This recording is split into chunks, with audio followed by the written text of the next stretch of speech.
Good evening and welcome everybody. We are delighted to have a nice big crowd for the third of 4 lectures under the auspices of the Stephen Weiss lecture series for the 2018-2019 academic year. My name is Matthew Robb. I'm a faculty member in Parsons School of Design Strategies, and I'm delighted to kick off tonight's proceedings. The Stephen Weiss lecture series was launched in 2002 to commemorate the life of Stephen Weiss, who was the husband and also business partner of Donna Karan, Parsons alumna, Parsons Board of Governors member, preeminent fashion designer. And we've been hosting that lecture series in the School of Design Strategy since that time. Over that 16, 17-year period, we've been able to bring in an enormous number of nationally and internationally prominent figures in a whole range of fields, from design professions, fine arts, politics and government, political activism, journalism, and numerous academic disciplines. The lecture series is complemented by the Journal of Design Strategies, an occasional publication that we use to publicize material connected to the lecture series and associated content, which I help to edit. That can be found online through the issue.com platform, the Journal of Design Strategies. We also have hard copies of many past issues available. We're happy to mail you one if you send us a request at the logical email address jds@newschool.edu. Thank you, Andrew, for putting this up. The important question of funding for this lecture series. Both the lecture series itself and the journal are generously supported by an endowment established by the Karen Weiss Foundation and have been subsequently supported by members of both families, including Donna Karan, Gabrielle Karan, Corey Weiss, and Lisa Weiss. And we are grateful for their ongoing support, which has allowed us to maintain this lecture series for a good long while and to share these lectures with members of the New School community as well as the general public. Andrew, are you going to mention the last of the series in your... Yes. Okay, I'll leave that for you. So I'd now just like to introduce my colleague and fellow faculty member, Andrew Shea, who will contextualize tonight's proceedings and introduce our very distinguished speaker, Ezio Manzini.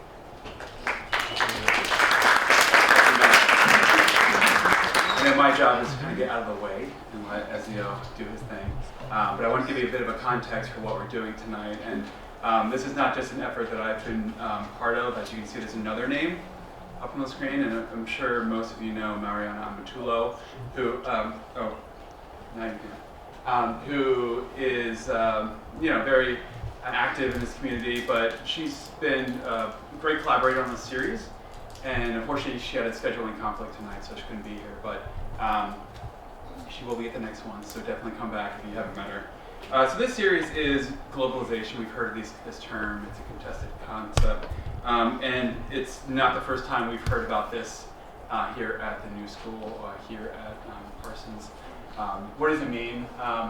All these different questions that arise when you mention the term. The conflicts, the interconnected world, is it good, is it bad? Who are the people who it's helping? What kind of future might it lead to? These are the kind of things that we're really, some of them are obvious, some of them are more nuanced, and we're hoping to get to the more nuanced details. And so we started this series back in October. It was held here at the Star Foundation of the UC with a really great panel on the topic of gender equality. I'm not sure if anybody knows any of these folks, but Laura Adaman from Women Deliver, Fatou Wari from UNICEF, and our very own Sujatha Jesudasan, who is in Milano. Laurie and Fatou led a discussion, and Sujatha moderated a discussion covering all kinds of different topics, both national and international.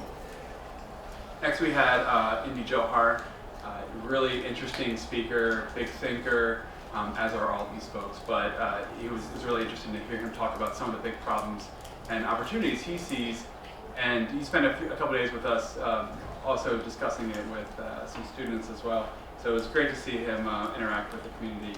And he's interested in governance, amongst other things, and how we can find ways to use design to purposely move governance forward, using a more democratic method of an inclusive method as well.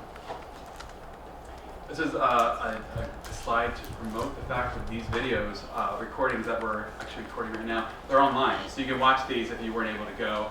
I don't see too many faces that were at those first couple of talks. So if you go to this website, you'll find videos that are currently up and you can watch those.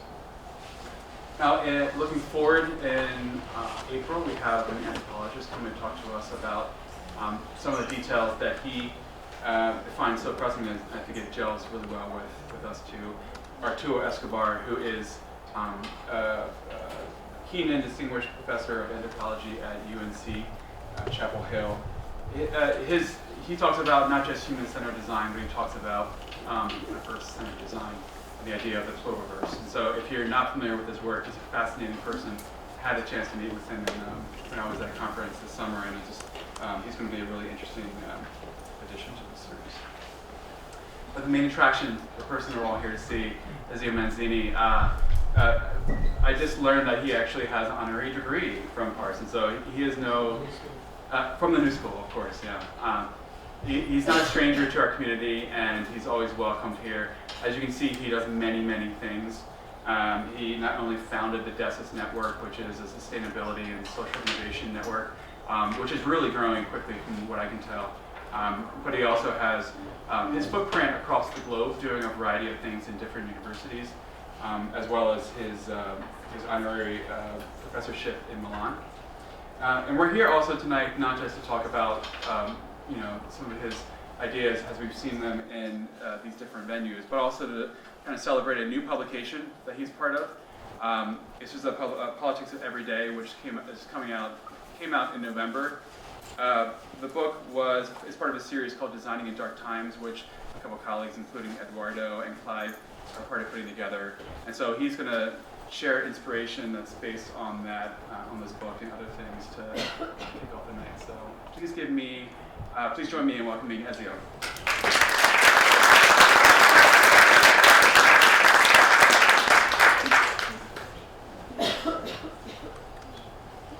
So, thank you, Andrew. Thank you to everybody. I can use a few minutes of my speech to say that I'm really happy to be here. So it could appear formal. It's not formal. First of all, because I spent a very good time in this school in the 2012. And so I'm very happy to be here again. I would also be happy when they gave me this very precious honorary degree. Also because with me there was also Laurie Anderson. There was, and he's one of my, so I was double honored to be honored with Laurie Anderson. That was my. And now I see that I'm speaking in between two very good friends that I have a high respect, Indy, that I know enough well, and Arturo, that I don't know personally, but I know very well for what he writes. So I hope to be at the same level. Finally, I'm happy because this lecture gave me the opportunity to also to make a little bit of merchandising of my marketing of my book, and that I hope that there is a kind of a coherence. And given that this book in English is just edited, or better, it's not yet in America. I think it's arriving in America, but it's not yet. So it's the first time that I talk publicly about it. So I want to not to talk so much, to leave some space to see what are the reactions. So the next, maybe at the end of the tour, I can come back and I will do a much better lecture. Is my Italian English sufficiently understandable for you? Yes. Okay. No, because normally, globally, people understand well because it's not a real English, but maybe when you talk with American, it could be it's a strange dialect. So, I will, hopefully, I will be able to explain the title that maybe is clear, maybe not, but the title should be a little bit tricky, so this is the title. And of course, this series of lecture, it's about globalization, and it's quite obvious that talking about globalization, people as a first think to the global, that means the world. With 7 billion people going to 11 billion people in the future, with people connecting one with the other ones at different distances. So it's a way to talk about the globalization, but as every complex issue, you can deal with in many different ways. And the way that I choose, for several reasons, to talk about is globalization seen as the effect of the globalization at the local scale. And I like a lot this definition that is not new, that comes from Giddens, and many of you will know it. It's a life sociologist. And I want you to focus on the last part. The globalization is when, at the local scale, something happen and influence what you're doing that can happen in geographical terms very far away from you. So the local, of course, always existed, but normally, in average, you are influenced by something that was nearby, in your proximity. And Anthony Giddens says also the vice versa. So what you do locally can influence something that can happen very far away. So one way to see what is the globalization, or one way you look into the globalization, is to move from where you are, from the place in which each one of us is, and is our place from which we observe reality and on which we act on reality. And this definition of local, not so much as an area, but as a point on which everyone is, and from which look to the reality, to the world, and act on the world. The difference, obvious, is that in the past, when normally you look to the world, you don't see so much, you see mainly what is around, and what could affect your daily life was mainly near to you. The change is that if you wake up in the morning and you listen to something on the radio, this can change your life, the day, even though what happened very far away. Maybe it's one that you say the story is quite normal, but in my view, it's not so normal in relation to what is the average way of dealing with the global issue. This way of looking to things, in my view, has many good reasons. I will try also to explain. By the way, being in the School of Design, the way in which I think in this school we interpret design is very near to us, because we as designers normally interact with what people, that could be the user, could be the worker, could be the citizen, and the people do in relation to the world. In the past, when I was young, it was said the architect or the planner deal with the city, the architect with the houses, and the designer with the knife and with the spoon. And this was a way to consider, in some way, to define who is doing what. In my view, I don't know if it was correct at those times, but it's not correct anymore now. Because it's true that we start from the local, we start from the individual, we start from the people that behave in a certain way. But if this is true, and I think that is true, there is no one issue of scale. It's an issue of point of view. A planner should look things from the helicopter. And there is a lot of things that you see from the helicopter, from the airplane, or from the satellite. So it's very important to have this vertical view of what is happening. But when you see from the top, you don't see what really happens. And what really happens is at the very local, but so local that is the individual people, what they are doing, in which way. This is the point of view of mainly is the point of view of the designer.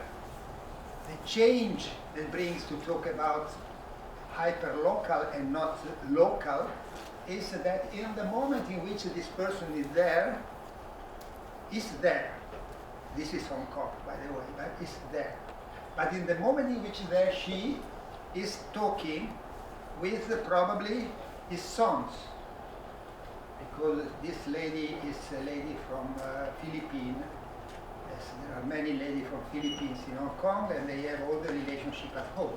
So her daily life is shaped by something that happened in that moment, in that place, and something that happened in different places, because it's part of the daily life. So when we say we are discussing about mainly what happened here, there is no one precise physical scale. The scale, the dimensions are mobile and depend on the technologies that are used to explore the world around. So in my view, when this is a joke to call it hyper-local, because it's because it's really very, very local. At the end, it's the individual. But at the same time, it's an individual that potentially is in relation to something that could be everywhere. And so the discussion about the local and what changed when you move from the local to the hyper-local in the globalized society is exactly this. How the hyper-local influenced your life and how your life can influence the hyper-local, that means also the global. The conditions that we can see here is driven by two main issues. One that is at the center of my discussion today, that is connectivity, because if you remember the definition that I used from Giddens, at the end of the day, brings the notion of globalization to the notion of connectivity. So we are in a global society because your daily life can be influenced through connectivity from something that happened wherever. And the second one is individualization. So the two things goes together, but another character of modernity is the progressive melting of many social forms and progressively find the people that are individuals. So somebody says that modernity is the process of individualization. Individualization plus connectivity, if we want, is this lady doing what she's doing. That is the character that is the main actor of our scene in the discussion that I'm going to do. So, if we talk in terms of space, I already said it, it's a space, the dimension of which depend on the technology that is used both to observe and to act in this reality. And it's a social space that by many point of view is uprooted, because it's not so specifically in that physical space. It is there, but it's also in many, but this is very obvious, this is most obvious. And also, here there is a term that we struggle a little bit to find the right definition, is non-mediated interaction. That Lara, this woman was talking before, said, yes, but they are mediated by technology. Yes, but technology helps to reduce what in the normal speech is eliminated the middleman. But the elimination of the middleman means I need milk and I can have a contact directly with the farmer, eliminating the middleman. And this has been very clearly one of the points of the diffusion of technology. But it's not only the middleman, it's also, I talk for a European experience, up to you to change, but I'm sure that it works also here. The melting of the parties. The parties were organizations that helped, let's say, the people to get in touch with the power, and in between the power and the people, they were the party. Between the worker and the owner, there was the trade unions. Between the believers and God, there was the church, and so on. So there were an ecology of social forms that has been built in the last century that were society at the end. The society was individual and all these form organization together, and the organization mainly were mediators in between the top and the down, the right and the left, and the life was organized passing through this different kind of organization. If we put to the extreme what happened with this no mediation, no mediated interaction, in the same way that you can have you need the milk and you can have direct contact with the farmer, you can have a direct contact with somebody that has the power. And therefore, all this system disappear, or tend to disappear. It's not totally disappear, but at least in Europe, but I suspect also here, many of the political crises that we have, and many of the social crises that we have, are related to globalization in the form of the disintermediation, or demediation, or non-mediation, that create a lot of immediate relationship between people, but this immediate relationship that we have seen normally as positive, at least my generation, when we discovered that the new technologies permitted to eliminate this middleman and to create this direct link, we say, hallelujah, fantastic. Finally, we will not have anymore this bureaucracy. We will not have all these people that is there only to take some information on one side and sell it on the other side. And we imagine that this will be fantastic. Now, many years later, there could be something good, but at least in my interpretation, that is the one that we propose now, is mainly negative more than good. We cannot escape, because technology, when it arrives, it's arrived, so we cannot go back. But the final result is what they call a kind of social desertification.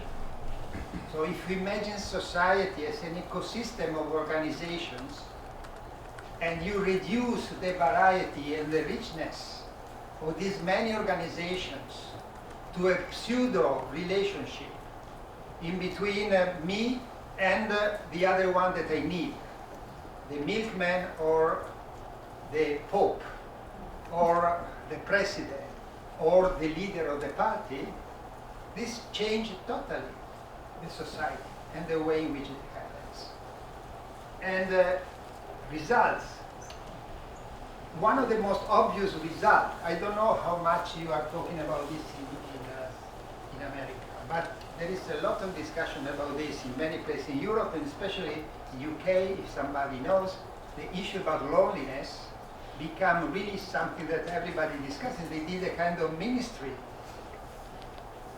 on loneliness. It should be ministry against loneliness, but anyway, to discuss how to do, because it's true that there are people that do not talk with anybody else for weeks. And this is not only psychologically a problem, it's also practically a problem. Because sometimes, I don't know, there is a flu, and you are at the hospital that are full of people for flu, because you are alone. Okay, you are connected. You can have a lot of people to talk digitally, but if you need an aspirin, if you need the milk, if you need somebody that help you, you don't have anybody. So this is only to say that it's not only that it's very sad to be lonely, but it's also a practical problem. If you imagine a society of people as this one that are growing, it's a society that is incredibly difficult and costly to be managed. Not only, and this could be a discussion. If we discuss of certain design, etc., could be a discussion, but it's not my lecture. Loneliness generates when you are connected.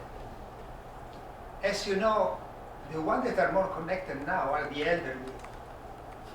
Because when you say elderly, you imagine, or you maybe, but you still made a stereotype of the elder person that do not understand.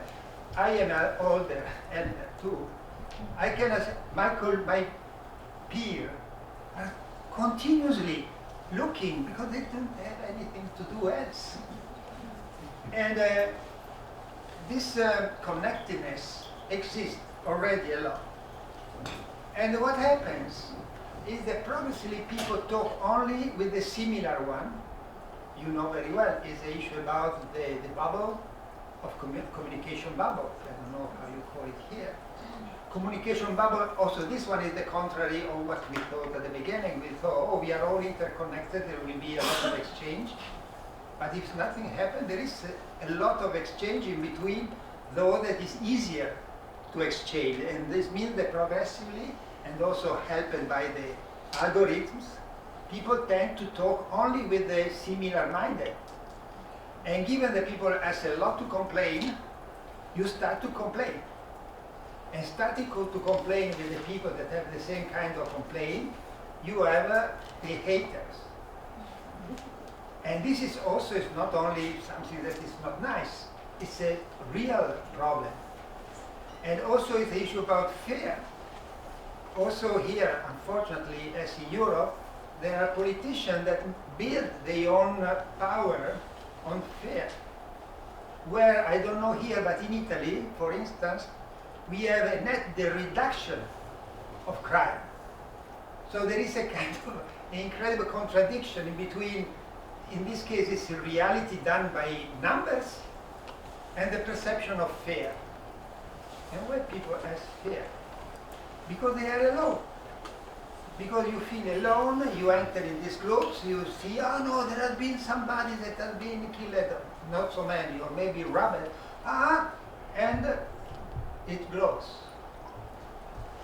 And finally, the fact that the normal party disappear, the fact that there is this kind of fear, generate what in Europe we call the populism, or the anti-democratic populism that not necessarily are so visible as this one that they choose for the image, but it's the expression of, oh my God, the situation is so terrible, we need to have somebody, and there is the somebody that arrives, say something very simple, because there is no mediation, there is no discussion, you can only say yes or no. All this to say that this social desertification is generating a lot of problems, practical and social and political. Therefore, something should be done. So, unfortunately, I don't have the answer, so in the next quarter of an hour, I tell you how to solve the problem, so you can go home and everything. But at least we can try to problematize, and at least we can see, given that I suppose that most of you are designers, if and how we as a designer can do something to help. To help what? If what I said now was in some way the problem. In my view, it's not difficult to say what should happen. What should happen is, given that imagine society as an ecosystem where many things happen, many organizations live together or in conflict or in collaboration, as in ecosystems. We are facing a desertification. Desertification in the metaphor of ecosystem means a reduction of the number and variety of what exists. The contrary, as you have the physical, biological ecosystem, you will regenerate the ecosystem. Try to have more variety, more entities that compete and coexist in this ecosystem. So we should regenerate the social fabric with all its complexity, with all its, or the maximum possible of complexity, variety, and whatever generate a well, good life for an ecosystem, a rich ecosystem. The only, that is an only inverted comma, the difference is that in the past, also in the past there was an ecosystem, and the ecosystem has had its own story, but it happened in the long run, and it happened in a inverted comma, new, natural way. It's not natural because it's a human thing, but without real conscious design of what you're doing. Where now things are accelerated, something has to be done quickly, and so we should help to make something happen. So in the most large term, we can say we have to have some action that have to be designed to generate something that otherwise will not generate. As you will see, because I will repeat it probably several times, every time that we talk about social issues, they cannot be designed directly. So you cannot design a community, you cannot design directly the way in which people interact. Luckily, I would say, at least until now. But you can create conditions in which it's more probable a certain kind of meeting, a certain kind of interaction happens. So what has to be designed is an environment that makes more probable that you could have this reweaving of people and places. So here enters some, until now was general thinking, a bit that is more come from my experience. I don't remember if I told or if Andrew told. In the last 15 years, I work on social innovation as a designer, so design for social innovation. So there has been a phenomenon worldwide that is called social innovation. It's not this one the topic of my conference, but I hope that it will be sufficiently clear, even though maybe the language in different countries is different. Let's say that we started to observe the phenomenon of social innovation some 15 years ago, at least the social innovation as it happens now, because social innovation means an innovation driven by people and not driven by technology. But for some reason, now it's too long to say, many people, include very modestly myself, my group, or Solara, Eduardo, because we were working together at the time, we started to work and to observe what was happening in the society that afterward we discovered is called social innovation. And we made some observation. So all the observation was that this innovation was very diverse, but they had something in common. And what they had in common was that where the mainstream, as I said before, pushed toward individualization, so toward a kind of narrative of yourself or the society as an individual that has a direct relationship with the system to buy something or to have access individually to some services, those people had a tendency to choose to collaborate. And it's important both to say collaborate and to choose. So it's a collaboration by choice, because historically many villages, many cultures had people collaborating. But it was not really a choice. They did it because this was a tradition and was the only way to do.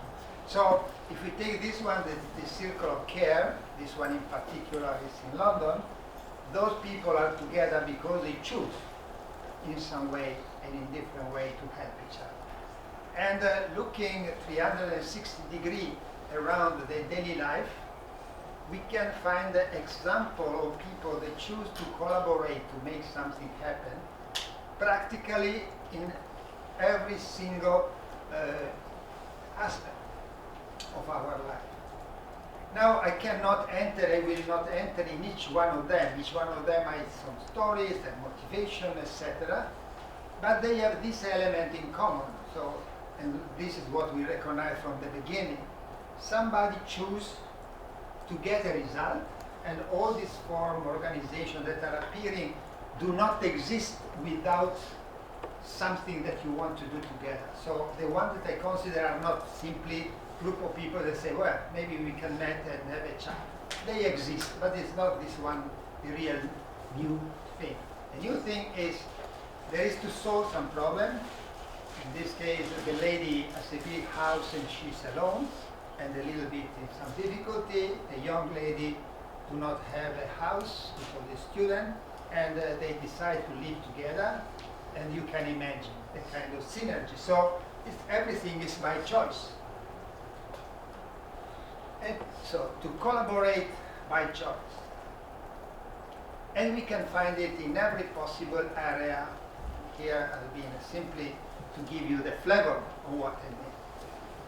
This is an image that who know me know that I used since many, many years. It's a kind of synthesis of a number of activities that we have seen that happens, and you can read, and I'm sure that now you recognize it, not all, at least half or 70% of the names that are there. Very diverse, as I said, but with something in common, people choosing to get together to make something.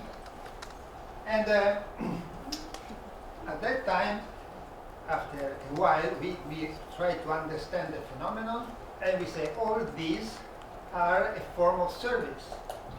So all these are, in our language, service idea. And Lara knows very well, we started to talk about service design more than starting from the normal services. It's not incorrect, by the way. In our case, our group, we started to deal with service, and we developed service, our idea of service, to try to find some tools to work on this kind of organization. Because if it is a service in hospital, it is a service also a community of care. And so how we can intervene and talk about the community of care. So our way to look to things was, these one are services, and let's try to understand better. They are services based on the idea of collaboration, etc. There is a blurring in between the service deliverer and the service user, and so on and so on and so on. And yeah, I already said. Mainly, there were services based on the idea of collaborative solutions. So to use collaboration to get something that otherwise would be difficult. And design was mainly design of this kind of solution, or design to support this kind of solution. How many times I say solution now? 10, at least. Well, this has been the problem. We, I say myself, so I will not be outside, but practically all the people that was working as me, we fall in a trap. It was to think that social innovation was mainly focusing on problem and find solutions. At a certain point, I introduced a term that is solutionism. That's a little bit of functionalism. So imagine that what is happening is mainly a need and a solution for the need. And so you can have 100 of them, and if you look one of them, you have the whole picture. I have to say, without being nasty, that we learned this from the Anglo-Saxon design, especially from the English one, because all the story about social innovation has been dominated by people that are very important, as Nesta, Young Foundation, some think tank in England, that are the ones that started to focus, to name, to create a theory on social innovation. So we were poor designers, and we tried to see who was saying something serious on social innovation. We discovered this line of thinking, and we tried to work with them, and we worked with them. But this mentality, and I said they have been fundamental in making social innovation a term that is recognized worldwide now. But the limit is to think in this hyper-pragmatic way. That means the problem of reality can be seen in problems. The big issue of the reality can be seen in problems. And afterward, if you look at the problem one by one, you try to solve it, so you are impactful because you have the success, etc., etc. We, and I will say practically everybody, also in America, following this idea, maybe in America they call social design, they call social design for social innovation. In any case, very performative, so give me the problem, give me the solution, how much it costs. It's good, but as the functionalism for the object, a chair is not only a machine to sit, it's something else. And also this organization are also something else. And when I really understood that there was something missing, is when UK, that for me was the Hollywood of social innovation, decided to have the Brexit. And I said, oh my God, how is possible? They were the best. They have a lot of things that happen, etc., etc. And afterward, when there is something political that happened, the innovation, because also that one was an innovation in some way, is the majority of people, or quasi-majority of people, voted to go outside. In any case, I forgot, the story until now is the story, so I make a double advertisement of another book, and this book is really, in some way, until what I said until now, putting everything together, etc. But even if there is some sensitivity of what I'm saying now, when I wrote it and the period before that, the book, when it's get out, it means that it's based on something that happened some years before. Was not so conscious. So the issue about solution is still a little bit the core. No, so you know that you cannot buy it anymore. No, you can buy it anymore because there is a lot of very interesting things. In any case, that book represents this point of the story. In this last period, the world is really changing, especially the political world is changing. I will not talk about America, not to touch your sensitivity, but I can talk about places in Europe in which we will never ever imagine the transformation, the political transformation that happened. And I took the example of the Brexit, but could not only be the Brexit. As I was discussing a little bit with my colleague before, if I to tell that, if you ask me now in the bar, but how is going things in Europe, in Italy, it's very difficult to answer.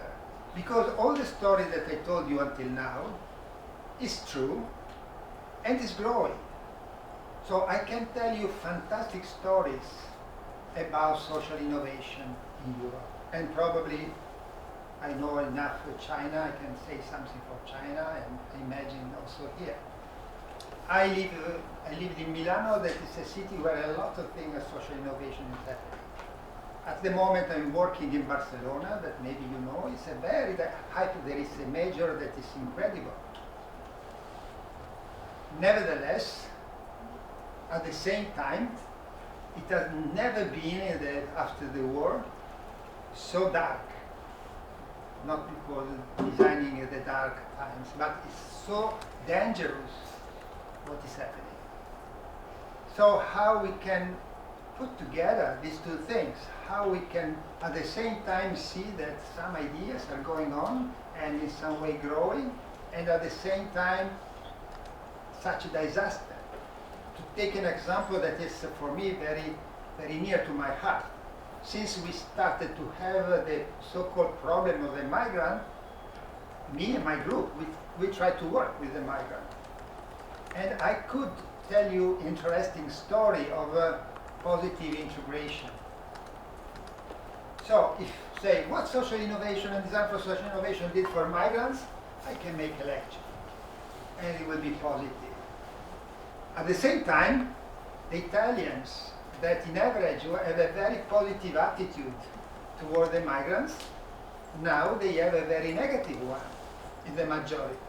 So there is this double movement, but unfortunately one, the good one for me, is growing slowly, and the other one, he exploded. So I don't have solution for that, but I cannot avoid today to position what I'm trying to say in this condition, because we have to see what is happening, and we have to know that what we do, willing or not, has an influence at this scale. And we have to make an effort that is beyond my personal capability in this moment to imagine how the good movement that is still existing and strong, it could represent a possible future, and for me still is the only light at the end of the tunnel, could become something more impactful on the society as a whole. The Anglo-Saxons tell about scale, upscaling, how you make. But I fear that it's not only upscaling, it's not only imagining how the small things that we've seen become bigger or more of them. At a certain point, there should be a change in the general vision of the society, to create a vision of the society that become favorable to the new thing. So the new thing exists, but are still in a frame that do not work. So there are no strong narrative to tell those stories, if not one by one. Look, this girl, this and that. So I think, with all the respect for that ultra-pragmatic position of the solutions, it's important because if things do not work, nothing works. But at the same time, we should be capable to open a new kind of discussion on the very general frame of how we imagine a society, what are we proposing. And of course, also this one is not an issue specifically for the designer as us. But I think, I hope, that being creative but with the capability to understand what is possible, being capable to make scenarios, maybe we could contribute to create this new frame. And this is, there is no answer, so you cannot buy it if you search for the answer. But well, it's what I've been capable to think when I wrote it. That means 2 years ago. Now I have some ideas more, but we can keep. So to try to explain the state of the art, moving from what I learned in my experience. So I was discussing with some colleagues, you see some of them here. It's different if I am on the bar and we ask what they think about the future. I have some idea as you. And what I can say on the basis of my interpretation of some experience that we've done. So the scale will be now, not the scale, but the dimension of what I'm saying will be less than needed, but it's the few things that I know for sure, or what I've seen in my experience. That is not being a sociologue, not being an ethnograph, not being a philosopher, not being a lot of things, but being a designer. So it's an experience as a reflexive designer. And what could be the implication for design and social innovation. So the first issue is about, I use the term community. I don't know how many times I use it, but I use it frequently. And every people that try to connect design with social issue, at a certain point talk about community.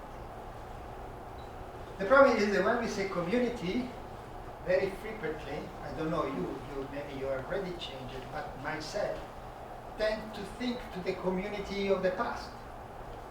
When the community of the past existed, and in some places still exist. Also in Italy, you have some spot where you have a still community. In India, I know that there are villages that are still real communities. In South America, you can find. But let's say the urban, and urban is not only where there be city, but there are urbanized people, the traditional communities are disappearing. So if you use the term community, what we are talking about, and what I try to say, I want to say is that the new communities, the one that I've seen, are totally diverse from the old community.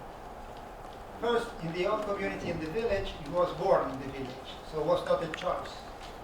The new communities are by choice. You choose to be part of it.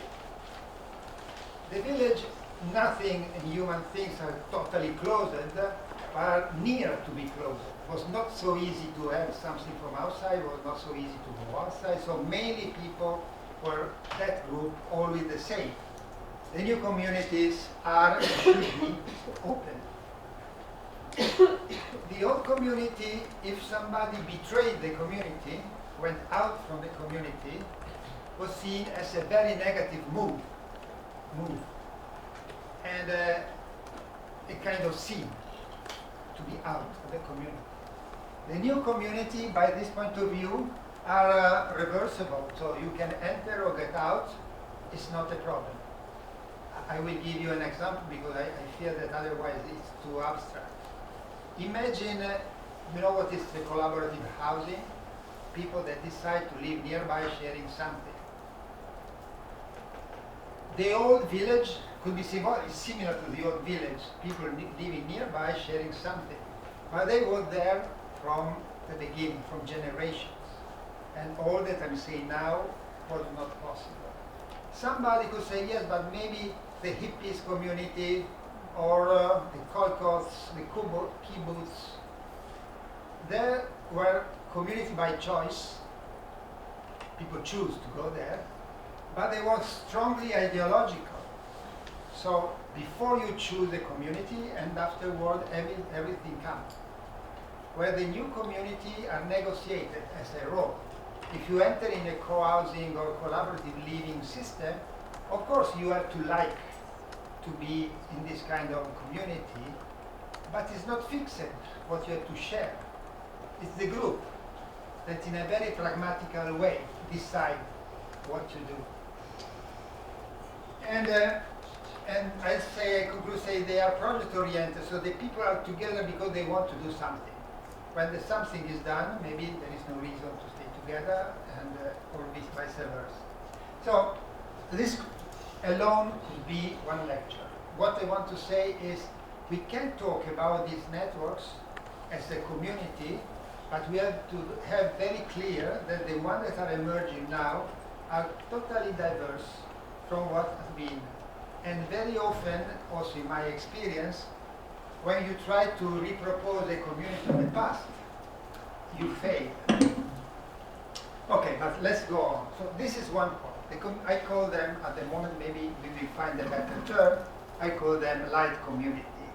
Trying to give to the term light a positive expression. So very often in our discussion, I don't know yours one, but light seems like shallow, superficial, where deepness is something important. I think that in our fluid society we have to rediscuss the meaning of light and lightness also as a positive term.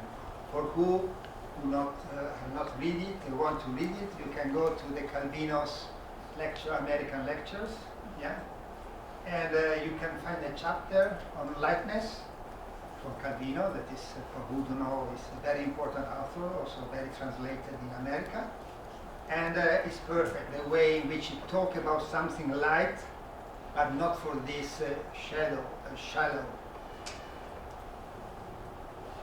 It's very important that this community are in some way rooted in a place. Rooted is maybe it's too much, but linked to a place. Because you can have communities that are totally digital. I will not say that they are only bad, but for the sake of what I'm saying, the only digital communities do not exist.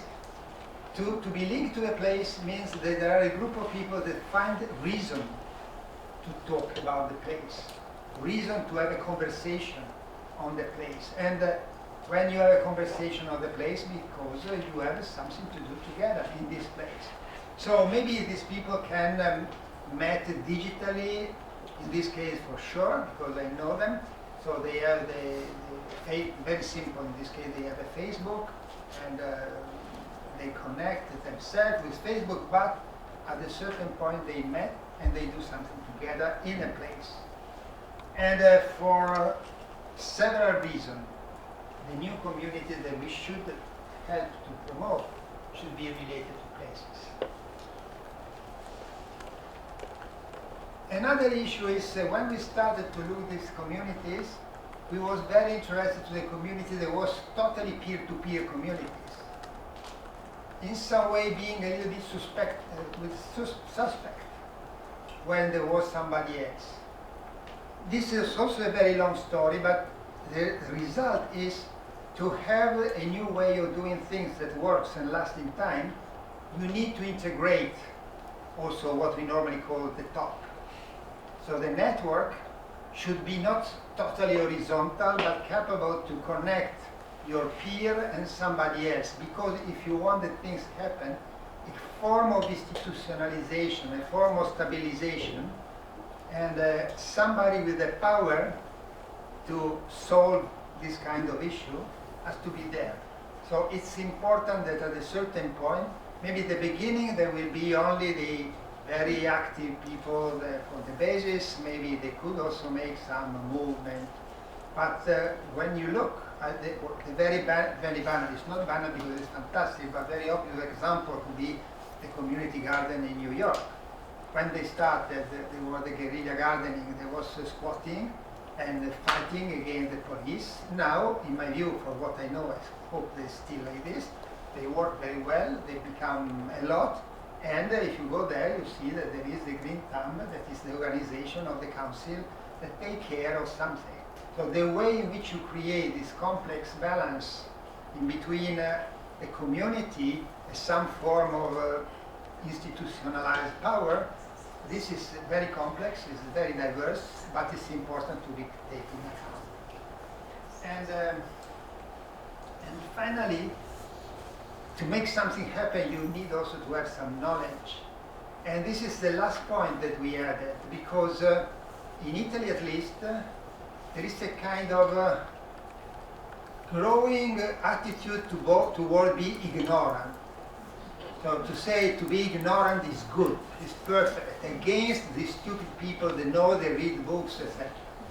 Now I know that people as me that read books could be very annoying, and maybe I said a lot of stupid things, but if we generalize, we need to redefine in the network the importance of knowledge, the importance of culture, because one tendency is to have disconnected, lonely, ignorant people. And the opposite of this is to create a network of people that are able and willing to collaborate, and including the culture, the real culture, so it means the expert that can bring some element of culture. Finally, to arrive to ourselves, in between the expert, there could be also those that are expert in design, so let's say the design knowledge. And in the other book, all the other book try to explain the difference in between talking about design as a human capability that everybody has, that I call, I don't know if it's a good English, diffuse design, and the design of the expert. So everything that I have shown until now is designed, not necessarily by designers. And this is important to recognize that it is like this, that all these initiatives are designed so people use some capability of design. I think that those in between us that are designers have to ask ourselves, will we have some role in this co-design process or not? And if yes, what is the very specific contribution that design expert, us, can bring to a designing coalition, a designing component that is acting to make something of this happen. And of course, we can, okay, this has already been said. Of course, in the last period, after what happened several decades ago, the most fashionable in a positive sense, has been to say, oh, the designer has to work with the community, inside the community, and to use their own capability to develop different kind of element for collaboration, different different tools. So we came back afterwards, but I want to go toward the end. So design with the community was not in the history of design. It's relatively new. We have discussed it a lot about this way of designing, and it's important. So imagine that the network that I described before have inside the network also some designer doing what? Bringing some tools. We should be trained in tools. Bringing some visions. We should have time to generate our vision, not to impose the vision, but to feed the conversation with these visions, having some guidelines that help to understand when we are in the direction that we have chosen and when we are not. So I am a little bit fast and quick in this part, not because it's not important, but this is relatively clear. So it's clear, it became clear in the last 10 years, let's say. Designers as a facilitator of process of creating these networks in these communities. But the other, and this is also toward a little bit the solutionism that I said before. So create a network to get a result and we participate in the result. I want to spend the last 5 minutes saying that there is something that we are not considered so much in this discussion, that this is what is missing, I said before. And what is missing is a conscious creation of a better environment to make this kind of community network free, exist, last in time, hopefully be oriented in the right direction. So continue going on in the metaphor of the ecosystem. One thing is to talk about the different creatures that coexist in the ecosystem, and another thing is how to improve the condition of the ecosystem. So afterward, things will happen, and we create conditions for that. And here I jump on one point that I hope to give you an idea what it is, but it's not, I cannot develop it now. And it's what is the environment that is more favorable? So, for me, the name is distributed system. Maybe somebody, the one that knows me better, knows, because before falling in love with social innovation, I spent a lot of time talking about my claim was more local SLOC, more local, open and connected. It's a way to imagine a society in a connected way, in which the structure is organized by elements connected by themselves. Why I quote this example now? Because this scenario of the distributed system, is the one in which it could be possible for many different individual organizations to live and to live well. Why it is possible? So I don't follow now because it will be too long. It's relatively simple. If you want to have a group that goes together to make something happen, it means that some results are accessible. So you can get some. But now imagine if everything moves in this direction, that is the mainstream now, where you have these monsters of vertical, high, big organization. One of the motivations of the crisis of democracy is that people think they do not have a possibility to take choice in anything. Because apparently everything is decided by the system. Let's call it now algorithm, or let's call it the one that gain a lot of money. It can be the same thing. And therefore, there is no arena in which you can have discussion to make something happen. So, to regenerate our society is not enough to go around and say, oh, why don't we put together, do something together, etc. Because if we do something together, we have to have the possibility to have voice in making it happen, to have voice in the way in which it works. Therefore, if we consider the distributed system, you have that the complexity is distributed. So you bring the complexities on the nodes. And each node can take some decision. Just to give you some banal example, the most obvious example could be a grid, a so-called intelligent grid that connect different energy plants. But if you have a grid like this, at least in principle, every community can have some kind of voice on the small plant that is there. So there is an object on which to devote your effort. Where if you have only few big, super big electric plant, they say, oh, but this, my God, they are super nuclear power, you cannot, it's a technical thing, you cannot have anything to discuss. So if you move from the vertical grid to the distributed grid, you open, theoretically at least, possibility of discussion that otherwise will not exist. For discussion, for democracy, for auto-organization. It's not given.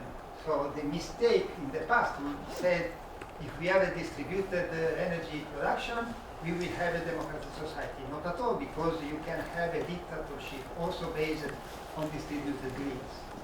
But it's sure that the vice versa is not true. So if democracy means also to have power on something, and if the different elements that compose your life are all big vertical system, no one has the power. No one except a few that have. Therefore, we can talk about distributed energy, we can talk about distributed food system, you cannot distribute the manufacturing. So we can continue, and I show this practical example just to say, I'm not saying something that is a total utopia. So the computers are in some way already distributed, at least some part. But the energy, all the story of the renewable energy, the best way to use it is distributed. It's very well known. All the maker movement, it's a movement that goes in some way in the direction that you can also produce not only the big plant. All the story about food and the zero money food, the local food, is not called as a distributed system, but it is a distributed system. The discussion about the food sovereignty in cities that I know that is very strong also in America goes in the direction of distributed system. So it's not impossible. So to conclude,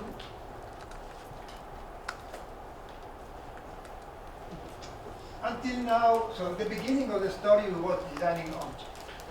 Afterwards, some of us moved toward this designing inside the organization, the social organization, the communities, etc. And this is especially my story and the story of design for social innovation. But I think that we should reconsider together the importance of designing also for the communities, not only inside the communities, to help the generation of a new form of infrastructure. And this infrastructure means product, service, technical infrastructure, physical things, so everything that creates an environment in which something can happen. And all together could be given a design for a regenerative process to regenerate the desertification that we are having. Okay. And just to, no, I skip this one. I like to end with this. This is a little bit my vision, general. This is what you can read.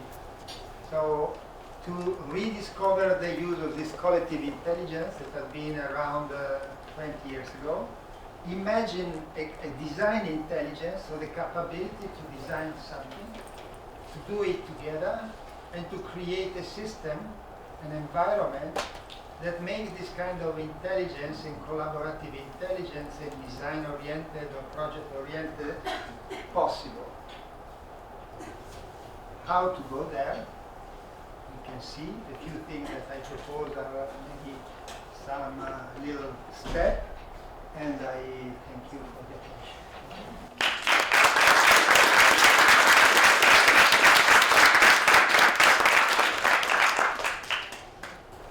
We have time for questions. We also have a microphone in case anybody can't speak up too loud.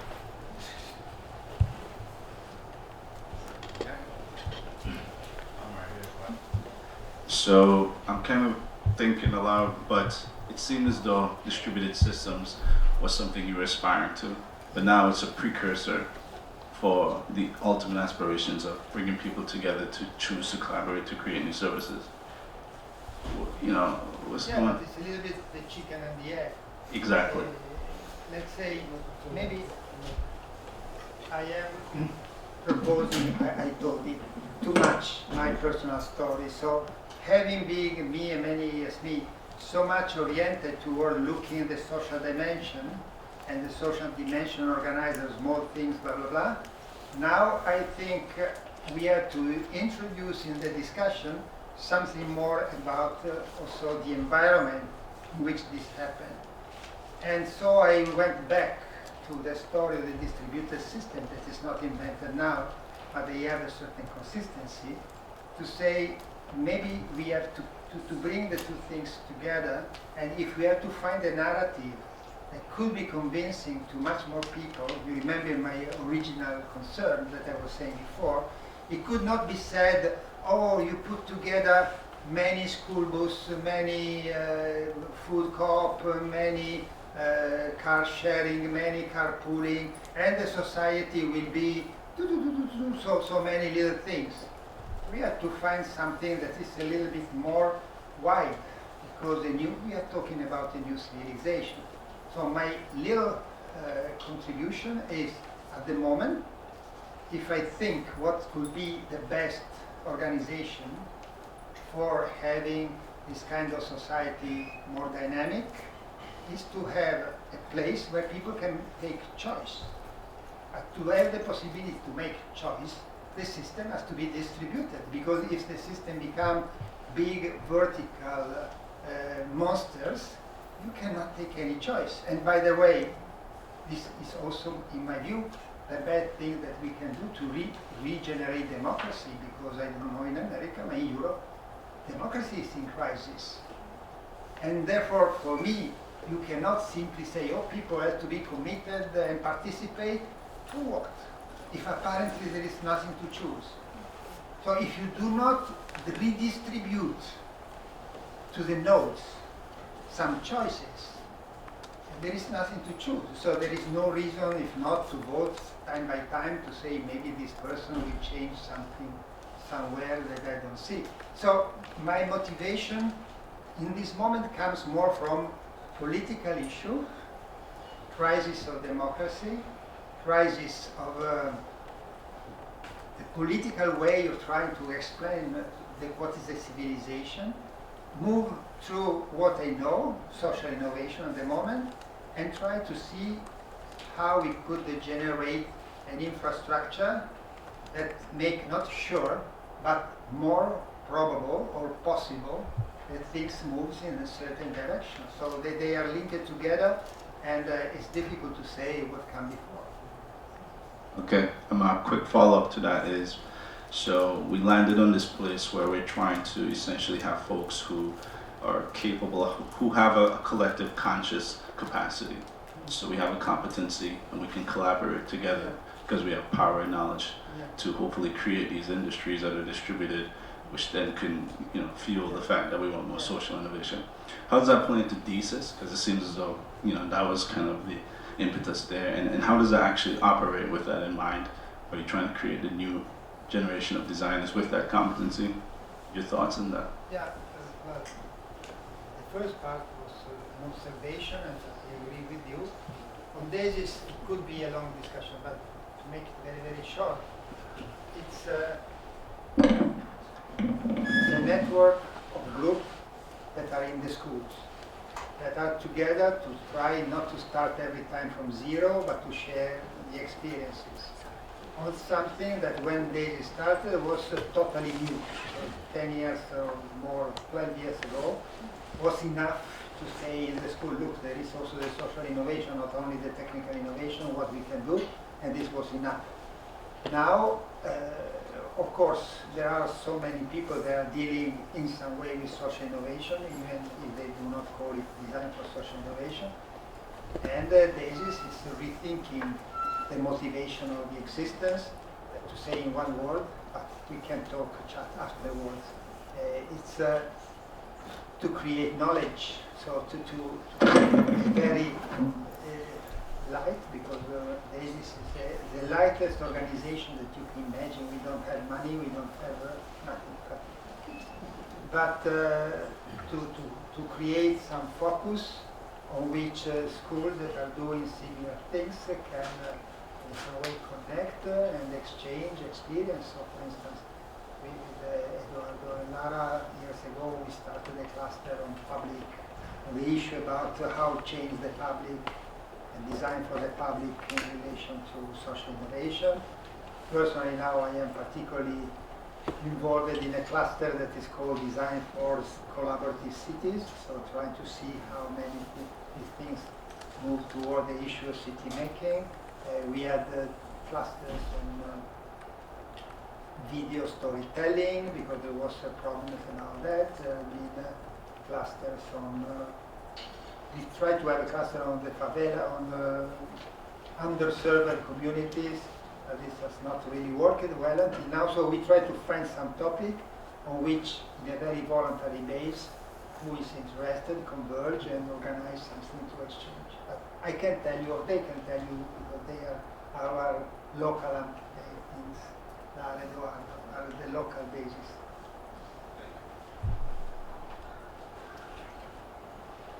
Hi, thank you very much for being here. My question is, will you return to your idea about what it means to redefine the need for knowledge in this wake of these online groups that are just breeding ignorance or hate? Like, what on earth, it's such an amazing concept, but what does that begin to actually look like? How do we make knowledge more important? The short answer is, I don't know. The longest answer is to explain more my motivation. Frankly speaking, in the list of the character that I try to give to how the new community should be, the one of knowledge is the last one that we added, or I added. And I added mainly in reaction to what is happening in many places, especially in Italy. So in Italy is emerging a kind of popular attitude that whatever is knowledgeable is the elite, and the elite is negative. Of course, I am a professor, so I am considered part of the elite, so I'm not so neutral in this story. But I think that we cannot forget that culture and knowledge are fundamental, and therefore, if we talk about a networked society, and in this network is not a kind of a neutral, flat net. The network are always reorganized, they are coalitions, they are groups. So it's not a kind of gray area panorama. There are groups of people. And this group of people become the actors that have voice and maybe change something. So the question is, in which way this network can include the knowledge, the expertise, and whatever. How it can be done, I cannot generalize, so my first question is, I don't know. Some example, I could make some examples. So the good example, the example that produce something that lasts in time, that has the capability to last in time, are group of people networked, very diverse, but they include, as I was saying before, somebody that in some way represent the institutions. So if you want, the knowledge that depend on the fact that you represent some normative that in our society is needed, and people that have some special capabilities in do what you are thinking to do. And if it is to organize, I take the first example that came in my mind. Co-organize a co-living. You can say, okay, there are examples of people that choose to live nearby, sharing something, being 20 friends that decide to go together. But if you extend, if you think, for instance, there is this neighborhoods where there are 300 families, and you'd like to create conditions in which they move from being closed and separated in their little box, in creating some moment in which you can decide if you want to share a space for the kids, if you want to share a space for the guests, if you want to share a larger kitchen where you can have some party, and so on and so forth. Well, you need somebody that helps so diverse people to be together. So in the network could be not bad to have a psychologist or somebody that is expert in connecting people. It could be not so bad to have in the network somebody that being a designer or architect can visualize the idea, because everybody can have an idea, but afterwards it's difficult to understand what does it mean. If this asks for organizing something, it could be not so bad to have somebody that give you some information how a new startup can be generated. So this is what I mean. So it's the case. I'm thinking one that is real, and now it works well. It works well because there was not only the inhabitant, not only the people, the normal people living there, but in the process they have been capable to include, case by case, moment by moment, different kinds of knowledge. Maybe in this story there is a lot of my personal background that probably shared with by somebody, but not only, because we all started thinking, we call it the creative communities 12 years ago. And the creative communities are a group of very basic people that goes together and decide to make a co-housing, decide. And we liked a lot this kind of radical alternative that they represented. I like it also now, but after a period, I know now that that kind of group do not live forever. That kind of group has not the internal knowledge on how things could be different. And therefore the one that worked well is the one that has been capable to move from the original creative community to something that somebody could also recognize as losing some of the original radicality. For me, not. For me, it's a very important, I can say, way in which living entities work. Also love. You have love, and afterward you have something else. When you are married, it's different. So it's in the human being that there is a moment in which you can catalyze extremely tough people doing something in a certain way for 1 year. But if you want that the good result is maintained, probably that those people are not the one that you have to find. You have to find other more normal, I call it disruptive normality. That means that after the first moment in which you have, call it the heroes, that are the ones that are capable to break the rules, to start something that has never been done, in time it has to be positively institutionalized. So the institution, intended in the positive sense, is to consolidate, to give some rules that make that when the heroes are tired, things goes on. Today, to participate, sorry if I use always the issue about the community garden, but everybody knows, and I know it sufficiently well, you do not need to be a hero, a social hero, to participate to a community garden. You can do it with your family in a very relatively normal way. Nevertheless, the existence in the city of 400 community gardens is not the normal, banal, traditional way of how the cities are done. Introduce in the city making something that is disruptive. So this combination that permits to have something that is at the larger scale disruptive but become relatively normal, in my view, is one of what we have learned, if you want, that is necessary. And also the design role is quite diverse, because we can, and it is good that it's diverse, because when you say, oh, what is the design role for social innovation? There is no one answer. Because if we consider again this issue, but could be the one of living or food, the one that starts, you have to be a kind of design activist to make something, because you are super committed and you use your creativity, your design capability to make happen something that never happened before, maybe against the law, maybe against the rules, etc.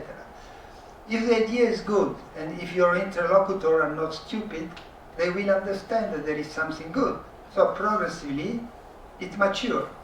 And when it matures, you have an extreme need of designers to avoid or that this thing die, or that this thing is closer to the original group. That very often it happens, because very often the original group become the enemy at the end, because they do not recognize their own child anymore. And so they know, no, my one was different, my idea was, yes, your idea was different when you were 3 people. Now it's an entire community they wanted. Or that it turned toward something very negative. It could, if we remain on the issue of co-living. I was discussing with some colleagues of yours. We have example of co-living started for social motivation and end up in being gated villages. A gated village could have people closer by themselves, alone, against the others, and sharing something. So how you create a platform that try to create conditions that avoid that in the evolution from an original revolutionary and done by people that at least me and maybe many of you like as an attitude, after 10 years become a kind of close group of people against everybody else.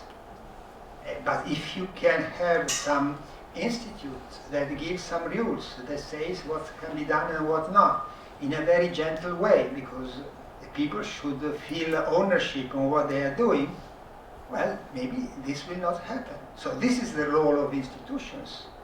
And to be capable to design at the beginning means use your creativity to do something. If you are engaged as designer in the evolution, maybe you have to find some way to define the platform.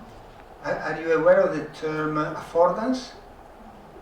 Okay, so we could use, I think that is useful, to use, for who do not know, affordance means something that is embedded in a system that gently invite people to a certain use and not another one. As for the doors, the good affordance is when everybody opens the doors in the right way without having read anything, simply in the way that is done.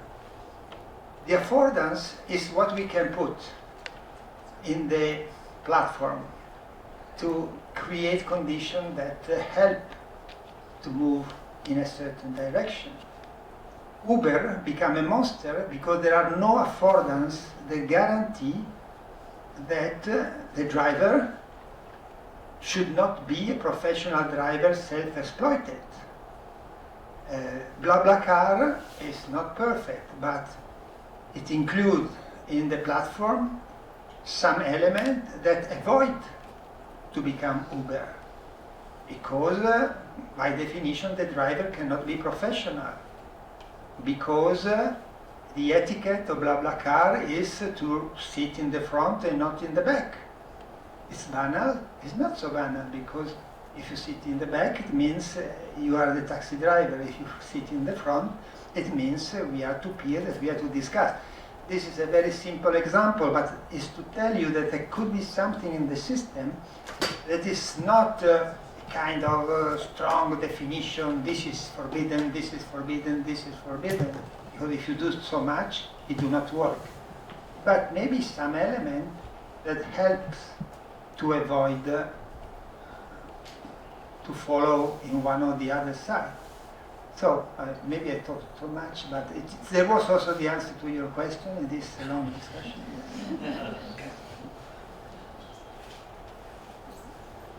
Like I'm still. Can you say who you are, where you come from, so I have the flavor? Aparna. I live in New York. I'm part of the Master's SDM program. I feel like you said a lot of profound things, so I'm still digesting, but I wanted to ask you, how do you see society evolving, and even the concept of hyperlocal as AR and VR pick up? So, maybe effectively people have this physical presence, they have this connected digital presence, and now, some sort of presence in a virtual world. So they're living across the three worlds. Not understood. I don't know if your English is good. Can you repeat or somebody translate from English to Italian? How do you see society changing as people start to live in the physical world, the digital world, and then the virtual world? Yeah, no, now it's clear, but maybe it was I think so. We have to assume that we live in a hybrid world in any case. I have to assume that if practically nobody, if not very strange people, live also in the digital world, because everybody, before I was saying, especially people think only the young people, not at all the elderly people, retired people that I know, spend a lot of time on the digital thing. So digital now, the new elderly are in the more addicted than the others. At the same time, we have a body, and therefore we, in any case, live also in the physical world. Therefore, the first step, that is not an answer, but it maybe redefine your question, is how people blend its own life in between the different levels. And yes, this is an issue. My issue is, if we say for now and for the future, the word care for yourself, care for the others, care for the environment, is important and will become more important, because society become elderly, and so the issue about care become more important, and the environment is what it is, and it's a disaster, so taking care of the environment. Care is an activity that cannot happen only in the digital world. There is a moment, I don't know, maybe I challenge you, maybe there is somebody have a good idea, say, oh, this is a caring activity, maybe a psychological caring at the telephone, I don't know. But normally, caring means your body in a place, in face to somebody else, or in face of something physical. Therefore, if we assume this idea of caring as one of the main issues, you can blend how much you are digital, how much you are physical, but everything has to be in some way bringing you toward the physical dimension.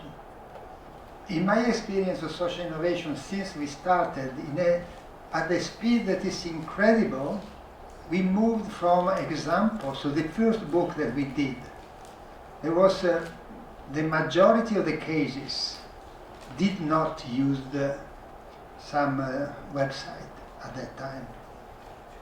And we look at the one that look at the website and say, oh my God, this is interesting. Nowadays, I cannot find any social innovation that is not in some way based or related to some digital platform. That could be very simple. Could be a Facebook group, could be a WhatsApp group. But the WhatsApp group I see, because it happens also to my private life, it's a way in which you can do a lot of things. So in my view, the issue is every situation, every person can blend the two. Because for some people that have difficulty to get out, to have good relationships, digital is a blessing. Nevertheless, if this person, in the moment in which he or she is sick, it needs somebody that is not your friend in New Zealand. It has to be your friend nearby. I don't know if this is the answer. I think that we have to accept deeply this hybrid space in which we are, and consider that in any case nobody really escapes, luckily, from the physical one, and case by case to see how the digital one can help the physical one. No, maybe stop here. So in the history we have had also another thing that is interesting. You can have Now I still talk about social innovation. In reality, we should talk about social technical innovation, because in some cases it's difficult to say if it is more social or more technical, but let's continue with social innovation. In some case, you had a group of people that decided to coordinate with some digital device, and they do it. So the first mover is the group of people that afterwards create the digital device that they need, and this is one thread. The other thread is somebody that generates a platform, and the platform generates the group of people. And we enter now in a more sophisticated discussion. The two journeys are quite diverse, and each one of the two has some advantages, some problems. So the one that starts from the platform normally use at best the platform, and frequently they are not so good on the real social interactions. The opposite is for the other ones. But we are, many of us as designers, this is also one of this blending in between our life in the digital space and our life in the physical one should be one of our discussions.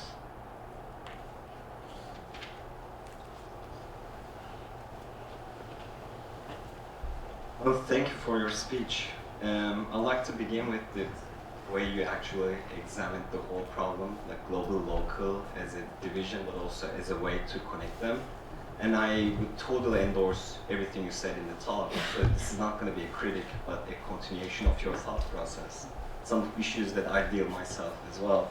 So I'm in politics PhD. I teach also design, so I'm into design theory and studies as well. So overall main problem here, which I observe in Europe and elsewhere too, there is this sporadic movement, makers, hackers, community builders. So there is a sense that people want to belong to a community and get into a creative practice. But one of the problems we have, they usually don't have larger impact in decision making in the city or in the government. So usually unless they become an institutionalized actors, their voice are not well heard.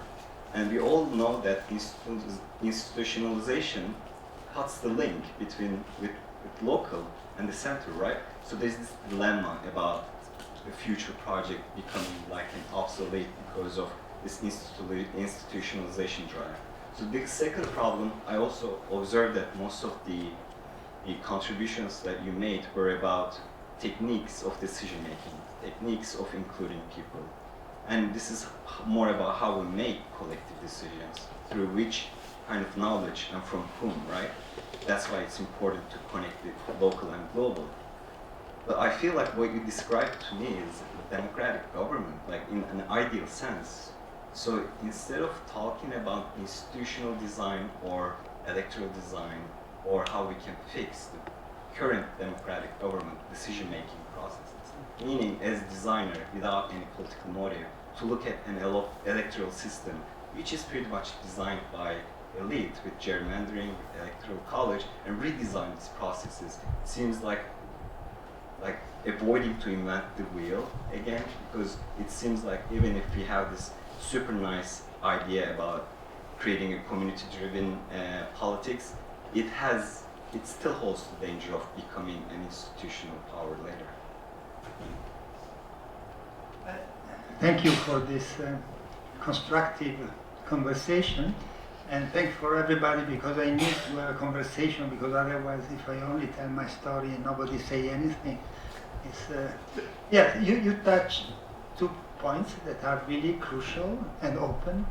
Regarding the first one, with all the interrogative marks that I can put, I can repeat what I said before. So I think that the idea can start with heroes and have to find a form of institutionalization. In the good sense of the term, the one that I said. How it happened and what is the institutions, I can now also immediately tell you something, but of course this is a huge discussion that is open. What I can add to this, I said before, I took the example, sorry if I repeat that, but again, because everybody knows, In your view, the community gardens in New York are institutionalized, yes or not? They're becoming institutionalized. Yes, and this is a disaster, so they are losing their soul. They lose contact with locals sometimes because they have to make decisions on a larger system, which is city, not just a local. Okay, maybe you know more than me, and so I respect what you say. If you say that it's a risk, I agree. When I made it was not a real research, but I was so curious that I asked it to many people, and I read and I talked. My impression was that they were institutionalized because they are under the umbrella of the Green Thumb, but each one of them, it was visible, are totally diverse, and there are somebody that take care of them. Some of them working well, some of them working not so well, but at least until a couple of years before, this is what has been said, and this is also not in a scientific research, but in a very short overview, it seems to me. And on that, I built something that I could give other example, but it will be too complicated now because we should share everything. That the issue is to intervene, giving some rules, but maintaining the sense of ownership. So, who is working, for instance, in this community garden, should feel that is working for him or herself, for the community, and also for the city. If the rules are too tight, you have the impression to work for free for the council, and you don't do it anymore. So the capability to give some norms, and at the same time to give people the possibility to feel that what they are doing is for themselves, this is the art, the new art of what the governance of this century, of the collaborative governance. If you want, one, as I said, this is open, has to be said. So beyond this example that I continuously do, I know some others, and I know many other cases that failed for a reason or not. But the issue of the governance, if you want, also you, when you mimic, less than me that I am Italian, with the hand, you say, because the governance. So imagine that the governance is on the top. Why don't we say, imagine the governance? So, and the governance is a platform, is a ground that permits to people to dance. Of course, in the ground, they are the affordances that I said before. So the ground, this dances, this place to dance, has some limits that has to be given. But it should be seen a governance that is a kind of ground, a kind of platform that is offered to people to do what they wanted to do better. You say, okay, these are words, but there are some examples that are like this. So it will be too long. I quoted before Milano, some example in Barcelona that I know well because I'm working there, can be described like this and not like this. So in my view, this is the challenge. And the second part was Institutional design and electro. yes. We are talking about a hyper-complex issue. So we can also have something that can be called institution design. Maybe Eduardo is a little bit in this field, in how this can be done. But it's not that the institutions and the way in which they work are decided only by the fact, democracy was the issue, yes, more than institution. Because you design a bit of this complex system. So, for instance, if we talk about institution and we want to move from governance to governance, there is no one move that permits to make this switch. It's something that will be the result of so many different things. Of course, also something has to be designed, and also the design can help in doing something good or doing something bad. Going to democracy, we can continue, but buy my book, and the fourth chapter of the book is titled Project-Based Democracy, and you will find everything you would like to know about democracy. No, this is, I am laughing, but this is true. I do not, as everything I'm saying, and I wrote very clearly, nothing that I'm saying is the single bullet that solves the problem. Are maybe possible contribution. So in the book, I'm saying something that is related to the last slide, the image, and this democracy could be a place where many different people can develop the project of life as they like. So normally democracy is defined as the environment in which everybody can express the idea that they have in a free way. This is one of the many definitions of democracy that remain. But given that in the contemporary society we are more or less forced to take we not as designer, we as normal people, to take design decision, democracy should be an environment that create better conditions for people to develop their project of life. You know Amartya Sen? Amartya Sen? Okay.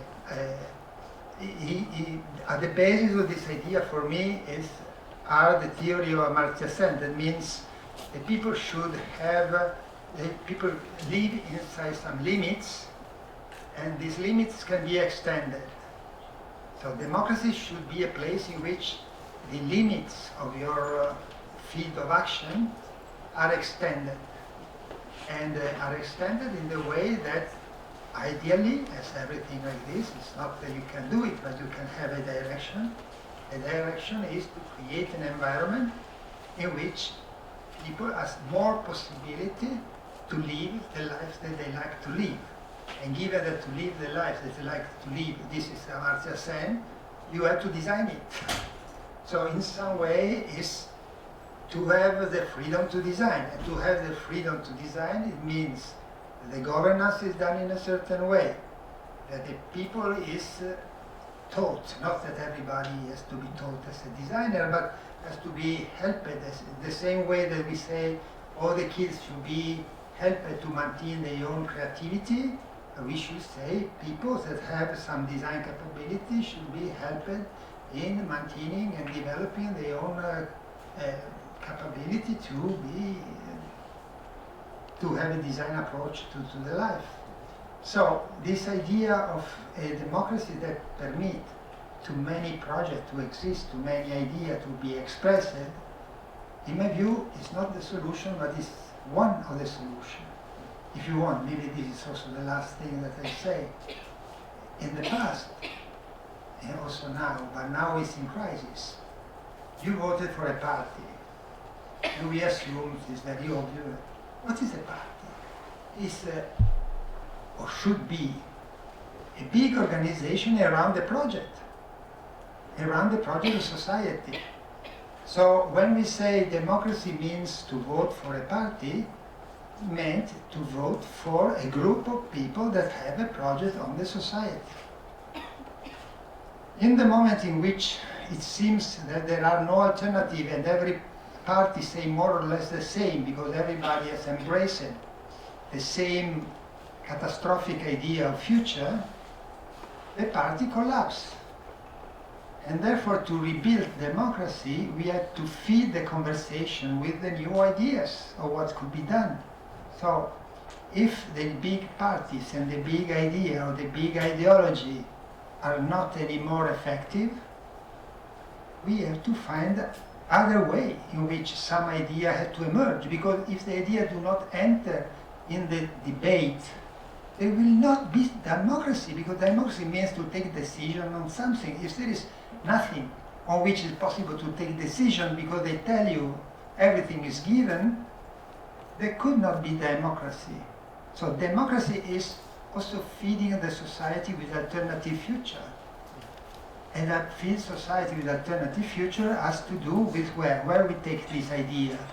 We cannot take idea, I think, then at least the good one, because the bad one can come also from some racist ideologist or some integralist religion. But the good one, the one that I think we share in this room, has to come from this kind of social discussion that we see around us, that generate element of how life could be like in a different way, and to build on this and to build narrative and to hope that this generate a discussion that could be the democracy of the future. Very complicated. In any case, this is only because I think we have to try to have idea, even in a moment that is so terrible like this one, everything seems to collapse. I'm not, yes, I am optimistic at the end, not because I think that everything will be fantastic, but if we are designer, what we can do, if not to bet on some possibility. So at first we have to look, to see, to search for this possibility, and try to see how we can build around that with our modest capability to understand and to foresee all the implications. But if we don't do anything, we cannot learn from what we have done. So the being paralyzed is the way not to learn.